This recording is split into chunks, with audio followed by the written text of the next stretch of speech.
বাংলায় শান্তিপূর্ণ নির্বাচন করানোই বড় চ্যালেঞ্জ নির্বাচন কমিশনের কাছে বলেন অর্জুন সিং। রাজ্যে ভোটের দামামা বাজিয়ে দিয়েছে জাতীয় নির্বাচন কমিশন। আগামী 23 ও 29 এপ্রিল বাংলায় দুদফায় ভোট ঘোষণা করেছে নির্বাচন কমিশনার। বাংলায় অবাধ শান্তিপূর্ণ নির্বাচন করানোই এখন নির্বাচন কমিশনের কাছে বড় চ্যালেঞ্জ বলেই মনে করছেন ব্যারাকপুরের প্রাক্তন সাংসদ অর্জুন সিং। তিনি বলেন, সব দিক বিচার বিবেচনা করে কমিশন দুদফায় বাংলায় ভোট পরিচালনা করতে চাইছে। তবে বিগত বেশ কয়েকটি ভোটের তিক্ত অভিজ্ঞতার কথা তুলে ধরে প্রাক্তন সাংসদ বলেন, নির্বাচন কমিশন বাংলায় ভোট করাতে গেলে সরকারি আধিকারিকদের শাস্তির আওতায় আনতে হবে। ওয়েবকাস্টিং, মনিটরিং, প্যারামিলিটারি একাধিক বিষয়ে নানান অসামঞ্জস্য দেখা যায়। কমিশনকে সেই দিকগুলো বাড়তি নজর দিতে হবে। ভোটের দুদিন আগে থেকে সবাই ঠুটো জগন্নাথ হয়ে যায়, পুলিশ দায়িত্ব নিয়ে নেয়। সেই পদ্ধতিতে ভোট হলে বাংলায় শান্তিপূর্ণ নির্বাচন সম্ভব নয়। তবে কমিশনের দুদফায় নির্বাচনের সিদ্ধান্তকে স্বাগত জানিয়েছেন ব্যারাকপুরের প্রাক্তন সাংসদ ও বিজেপি নেতা Arjun Singh. Bureau report, Tarapith TV. দুদফা ভোট হয়েছে। আমরা ইলেকশন কমিশন কাছে দাবি জানিয়েছিলাম, প্রত্যেক রাজনৈতিক দলও জানিয়েছিল, কেউ 2 দফা, কেউ 1 দফা, কেউ 3 দফা। ইলেকশন কমিশন সমস্ত তার সিকিউরিটি সিস্টেম সব বুঝে 2 দফা ঘোষণা করেছে। আমরা স্বাগত জানাচ্ছি। শুধু ইলেকশন কমিশনকে এই প্রশ্নটা অনেক রিপোর্টারও আজকে জিজ্ঞেস করেছিল, অনেক মিডিয়া, কি পোস্টপোল ভায়োলেন্সের যে অফিসারগুলো দায়িত্ব ছিল, যে থানায় ছিল, তারা কি সেই দায়িত্বতে থাকবে, না তাদেরকে এই দায়িত্ব থেকে সরিয়ে দেওয়া হবে? দ্বিতীয়, যে আইপিএস অফিসাররা লাস্ট ইলেকশনে তাদেরকে ইলেকশন কমিশন সরিয়ে দিয়েছিল, এই ইলেকশনেও তাকে সরাবে কি সরাবে না? 25 জন আইপিএস আইএস অফিসারকে বাংলা থেকে বাইরে পাঠিয়ে দেওয়ার জন্য একটা নোটিফিকেশন হয়েছিল। সেই অফিসারগুলো এখনো যায়নি বহু জায়গা। তাহলে সেই অফিসারগুলো যাবে কি যাবে না? এটা একটা বড় ভাইটাল প্রশ্ন আছে।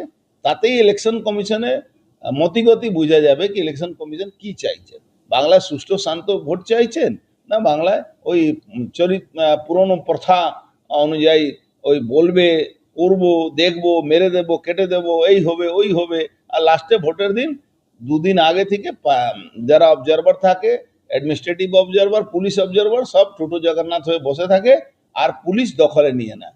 100 মিটারের ভিতরে যদি স্টেট পুলিশ ঢুকে, যদি পুলিং এজেন্ট সরকারি পার্টি ভিতরে ঢুকে, কোনোদিন সুষ্ঠু শান্তভাবে হতে পারবে না। ওয়েবকাস্টিং কে চালায়?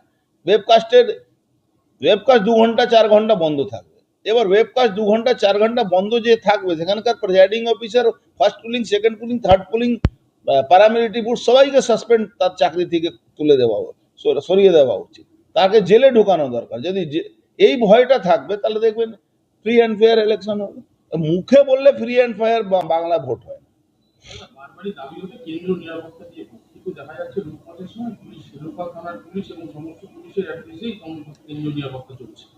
কেন্দ্রীয় নিরাপত্তাকে ফ্রি হ্যান্ড যদি দেয় ইলেকশন কমিশন, তাদেরকে ডান্ডা চালানো অধিকার দেয়, তাহলে কিন্তু ফ্রি অ্যান্ড ফেয়ার হবে। তাদের মধ্যে ভয় দেখানো বহু প্যারামিলিটারি লোকেরা আছে, তারা পয়সা থেকে বিক্রি হয়ে যায়। মদ মেছেলে এখানে তো সবই ব্যবস্থা তৃণমূল করে দেয়, তার জন্য ওরাও বিক্রি হয়ে যায়। এবার এর উপরে যে মনিটরিং, ওয়েবকাস্ট 100% বলছে ওয়েবকাস্ট হবে, 100% ওয়েবকাস্ট হবে। যদি যে ভুল ধরা পড়ে তার চাকরি বা জেলে যাবে, এটা তো বলছে না। এটা তো বলা দরকার। এটা না বললে তো লাভ কি আছে? এটা বরাবরই শুনি 100% ওয়েবকাস্ট হবে, মাইক্রো অবজারভার থাকবে, অমুক থাকবে, তমুক থাকবে। বাট হয় কি?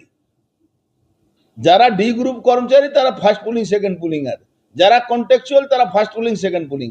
যারা কন্ট্রাকচুয়াল ছিল তারা বিএলও হয়েছিল। সরকারি কর্মচারী কোথায় আছে? পারলে অন্য রাজ্য থেকে কর্মচারী নিয়ে আসার দরকার আছে এখানে। কিন্তু এরা যারা কন্ট্রাকচুয়াল, সিভিক ভলেন্টিয়ার বলছে, সিভিক ভলেন্টিয়ার ঢুকতে পারবে না। দেখবেন সব সিভিক ভলেন্টিয়ারই করছে। এখন খাকি ড্রেস, সাদা ড্রেস বানিয়ে ওদের